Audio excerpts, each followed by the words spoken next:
Bro, he got hit with a bomb and breaks his jaw in 2 places. Don't do this very long, because there's a price that you pay that is not worth it.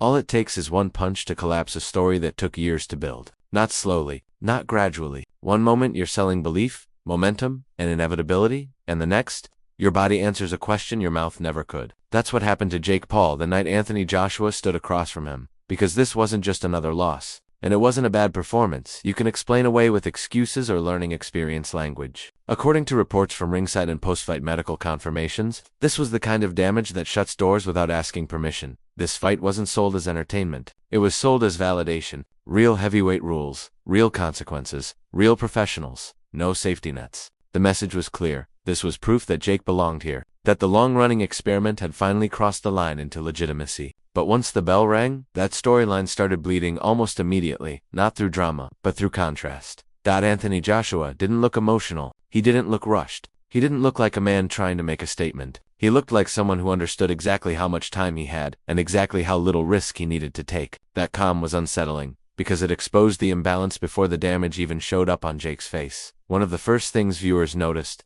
wasn't technique or speed, it was scale. Joshua wasn't just bigger. He was heavier in presence. Every step forward took space away, and every step Jake took backward gave something up. Analysts later pointed out the oversized ring, the constant retreat, the straight-line movement instead of lateral control. This wasn't ring generalship, it was avoidance. A strategy built around lasting, not winning. That alone told a story no promo ever could. When the punches finally started landing clean, there was nothing chaotic about it. No sudden shock moment, no lucky shot. Reports say Joshua dropped Jake multiple times across consecutive rounds, and each knockdown felt less dramatic than the last because the pattern had already been established. This wasn't a mistake being punished. It was a system failing under pressure. By the later rounds, defense stopped looking intentional. Reactions slowed. Balance collapsed during resets. Exchanges ended with Jake out of position, reaching upward, overextending, trying to close distance that wasn't his to take. The referee stepping in didn't feel controversial. It felt like someone finally saying out loud what everyone else already knew. And then came the moment that ended the debate. Entirely. Medical reports confirmed fractures on both sides of Jake's jaw. Not a minor break, not swelling, structural damage. Immediate hospital transport. No post-fight interview because he physically couldn't speak. Surgery followed soon after, then weeks of recovery. Liquid meals through a straw, wires holding bone together while it healed. At that point, retirement stopped being a meme and stopped being emotional speculation. It became a medical reality. Before the fight, Jake was selling confidence, control, belonging. After it, he was counting recovery weeks like a patient. That contrast mattered, because you can't hype your way out of bone trauma. You can't post through surgery. And you can't reframe what force does to the human body when it arrives unfiltered. That's when the boxing world's tone shifted, not loudly, but decisively.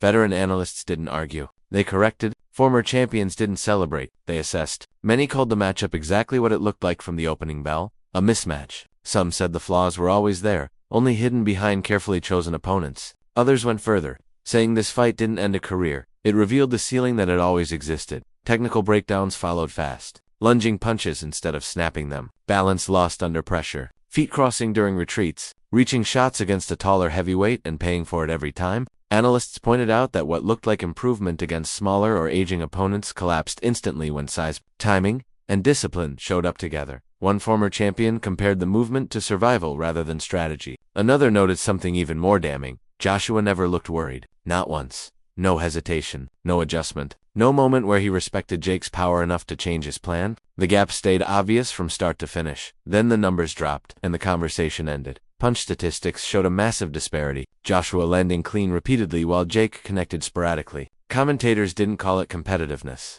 They called it survival math. One fighter imposing control, the other trying to make it out intact. The data didn't support narratives about growth or closing the gap. It confirmed what experienced eyes had already seen. At that moment, the framing changed completely. This stopped being about wins, losses, or legacy. It became about durability, about how many shots a body can absorb before it starts collecting interest years later. The question wasn't can he come back, it was should he ever have been there. And that's when the conversation turned uncomfortable. Well-known voices in combat sports started talking about long-term consequences, not dramatically, but seriously. Wired jaws, liquid diets, repeated head trauma. The kind that doesn't announce itself immediately. The kind that shows up later as memory loss, emotional instability, impulsive behavior, and deep lows. People don't connect back to a single night. Several analysts referenced fighters who slid into addiction after careers filled with moments just like this one, trying to numb pain they didn't fully understand.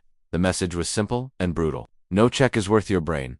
Psychologists and body language experts added another layer that made viewers uneasy. They analyzed the final rounds frame by frame. The eyes, the hesitation, the posture. They didn't describe tactics. They described threat response. The kind where the body knows it's in danger before the mind accepts it. Movement stopped being strategic and became instinctual. That wasn't planning anymore. That was survival. While experts were talking about health and long-term damage, the internet did what it always does. It exploded. Memes flooded time. Clips looped endlessly. Years of marketing collided with physics, and reality won instantly. But beneath the jokes was something sharper: relief. Relief that pretending had stopped. That celebrity boxing and elite boxing were no longer being spoken about as equals. As retirement talk spread, Jake's own messaging made things worse. One moment he joked about future fights, the next he posted updates from surgery. Wired jaw, pain, stiffness, swelling. Confidence posts sat next to hospital photos. The contradiction was impossible to ignore. You can't sell invincibility while documenting recovery. Behind the scenes, according to industry insiders, the conversation shifted quietly. Sponsors started looking at risk instead of reach. Platforms considered liability instead of views. Broadcasters examined medical reports instead of hype metrics. That's when careers don't end with announcements. They fade.